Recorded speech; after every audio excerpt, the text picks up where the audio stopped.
Hi guys, welcome to my channel. ఈరోజు special ఏంటంటే tasty masala వంకాయ కర్రీ ఎలా చేయాలో చూసేద్దాం. ఫస్ట్ అయితే వంకాయని సన్నగా కట్ చేసుకొని ఆయిల్లో వేసి బాగా ఫ్రై చేయాలండి. బాగా ఫ్రై చేసిన తర్వాత వాటిని వేరేగా తీసేయాలి. ప్లేట్లోకి తీసుకున్న తర్వాత కొద్దిగా ఉల్లిపాయ మసాలా ముద్ద, మిరపకాయలు, కరివేపాకు వేసి ఆయిల్లో అనేది అవి వేసేసి బాగా కలపాలండి. కలిపిన తర్వాత కొద్దిగా మన మసాలా ముద్ద వేసి బాగా డీప్ ఫ్రై చేయాలి. అందులో కొద్దిగా అల్లం వెల్లుల్లి పేస్ట్, ధనియాల పౌడర్ గట్ట వేసి బాగా మిక్స్ చేయాలి. ఈ ముద్ద అనేది బాగా ఫ్రై అవ్వాలి. అందులో ఒక టమాటీ, ఉల్లిపాయ, ఉప్పు, పసుపు తగినంత వేసుకొని బాగా మిక్స్ చేయాలి.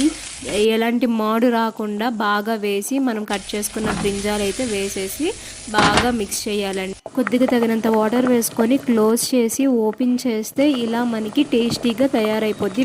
మీకు ఈ వీడియో నచ్చినట్టయితే please like and subscribe. Thank you for watching.